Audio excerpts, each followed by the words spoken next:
Kita lihat Quran surat Al-Furqan ayat 63 berikut ini. A'udzu billahi minasyaitonir rajim. Bismillahirrahmanirrahim. Wa ibadur rahmanil ladzina yamshuna 'alal ardi hauna وَإِذَا خَاطَبَهُمُ الْجَاهِلُونَ قَالُوا سَلَامًا. Oke Ananda, nanti lihat di rumah bacaannya lebih lengkap, dilihat, diperhatikan. Ini ya, kita lihat artinya dulu. Hati perkata wa ibadur rahman. Artinya itu adalah dan hamba Allah yang maha luas kasih sayangnya. Qalu salama, mereka mengucapkan, mereka mengatakan, yamshuna 'alal ardi, mereka berjalan di atas bumi. Wa idza khatabahum, dan ketika menyapa mereka, al-jahilun, orang-orang yang bodoh dengan kata-kata menghina, hauna, dengan rendah hati. Ini adalah arti beberapa kata yang kita ambil. Silakan Ananda lihat nanti dalam Al-Quran yang lebih lengkapnya, yang lebih jelasnya. Quran surat ke-25 ayat 63. Tolong nanti ini juga dihafal ayatnya. Oke Ananda, kita lanjutkan. Ciri-ciri ibadur rahman. Wa ibadur rahman, ciri-ciri orang yang termasuk kategori ibadur rahman. Ya, apa cirinya? Yang pertama ini dia tawadu, rendah hati, tidak sombong dan menghormati orang lain. Yang kedua tunduk, patuh dan taat kepada Allah Subhanahu wa taala.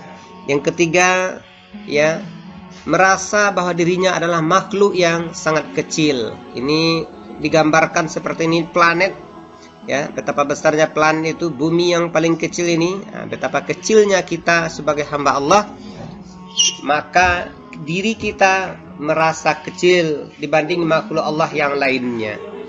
Artinya kita tidak sombong, ya, selalu rendah hati. Kemudian walaupun kaya, tidak merasa kaya, apalagi sampai meremehkan orang lain. Tidak merasa mempunyai kekayaan apapun. Artinya harta yang dititipi oleh Allah untuk kita itu adalah titipan. Ini contoh, ada seorang ulama besar yang memilih hidup dalam kesederhanaan padahal dia kaya luar biasa. Kemudian ini fakir, merasa tidak pintar walaupun orang lain melihatnya sangat alim. Merasanya pintar boleh, merasa pintarnya yang enggak boleh. Kaya boleh, merasa kaya apalagi sampai meremehkan orang lain tak boleh. Ya. Kemudian inilah ciri-ciri ibadur rahman. Pertama tawadu, yang kedua tunduk, yang ketiga merasa kecil, ya. Kemudian tidak sombong dengan kekayaan, kemudian merasa fakir sehingga mendorong dia menjadi orang yang lebih baik, lebih bekerja keras dan sebagainya. Selanjutnya contoh sifat rendah hati. Pertama, kalau kita yang paling sederhana contohnya itu adalah belajar dengan baik. Karena merasa ilmu yang dimilikinya masih belum seberapa. Semakin orang belajar, semakin mempelajari ilmu pengetahuan, maka makin terasa dia kurang ilmunya. Karena memang ilmu diberikan Allah kepada kita itu amat sedikit. Wa ma utitu minal ilmi illa qalil. Sedikit. Walaupun orang melihat kita ilmunya sudah luas, tapi pada hakikatnya ilmu itu belum ada apa-apanya. Oleh karena itu terus belajar dengan baik, dapat satu ilmu yang ini, lanjut dengan ilmu berikutnya. Kemudian yang kedua, membantu. Suka membantu teman yang kesulitan dalam pelajaran, tidak pilih-pilih teman. Yang ketiga, mendahulukan. Mempersilakan orang yang lebih tua, orang yang alim, ustaz untuk duduk terlebih dahulu kalau dalam sebuah majlis. Kalau berjalan pun seperti itu. Ini etikanya. Kemudian suka bermusyawarah dan berdiskusi setiap ada masalah atau persoalan. Tidak ada kita ini yang tidak punya masalah. Kalau bermasalah di dalam keluarga, bermasalah dengan orang tua, maka diskusi dengan cara-cara yang baik. Katakanlah perkataan qaulan karima, perkataan yang mulia, perkataan yang baik, perkataan yang membesarkan hati orang yang mendengarkannya. Kemudian hidup dengan penuh sederhana, hidup tidak berlebihan dalam memenuhi kebutuhan hidupnya. Hidup sederhana. Ini di antara contoh dari sifat rendah hati. Selanjutnya, cara menumbuhkan sifat rendah hati. Bagaimana pula caranya bisa kita menumbuhkan sifat rendah hati? Yang pertama, kenalilah Allah Subhanahu wa taala. Allah memiliki segala sesuatu dan hanya Dialah yang patut sombong. Sementara manusia hanyalah diberikan titipan, tidak layak, tidak patut untuk sombong. Jadi orang yang mengenali Allah dengan baik, maka akan tumbuh sifat rendah hatinya. Makin kenal dengan Allah, makin rendah hati dirinya. Walaupun diberikan dia kelebihan yang luar biasa, kelebihan harta, kelebihan ilmu, kelebihan ketampanan, kelebihan kecantikan, tapi ketika dia mengenal Allah, maka itu tidak akan membuat dirinya tinggi hati, tapi malah akan membuat dirinya makin rendah hati. Yang kedua, mengenal asal penciptaan. Tidak dapat dipungkiri bahwa asal usul manusia berasal dari sesuatu yang hina. Ya, berasal dari sesuatu yang hina. Allah lah yang mengangkat derajat kemuliaannya. Allah ciptakan kita dalam bentuk yang sebaik-baiknya. Kemudian mengenal kelemahan diri.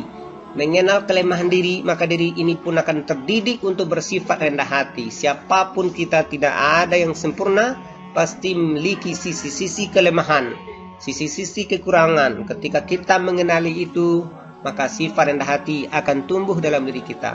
Kemudian merenungkan nikmat Allah, senantiasa bersyukur, maka kita akan terhindar dari sifat sombong. Renungkanlah ciptaan Allah, betapa luar biasanya Allah menciptakan, mulai dari diri kita, alam dan sebagainya. Kemudian ibadah yang tertib, terutama ibadah salat, karena salat juga melatih sifat rendah hati dan tawaduk, melatih diri kita untuk rendah hati. Bahkan yang paling mulia di dalam tubuh kita, kepala dan kening kita letakkan di lantai. Kita letakkan di lantai, wujud melatih sifat rendah hati dan tawaduk kita. Kemudian apa manfaat sifat rendah hati? Pertama, mengukuhkan. Apa yang dikukuhkan? Mengukuhkan hubungan silaturahmi dengan orang lain. Yang kedua, dihormati, disayangi dan dihormati oleh semua orang. Nah, inilah manfaat sifat rendah hati. Orang yang rendah hati, dia akan mudah menjalin hubungan dengan orang lain, mudah dihormati dan disayangi oleh semua orang.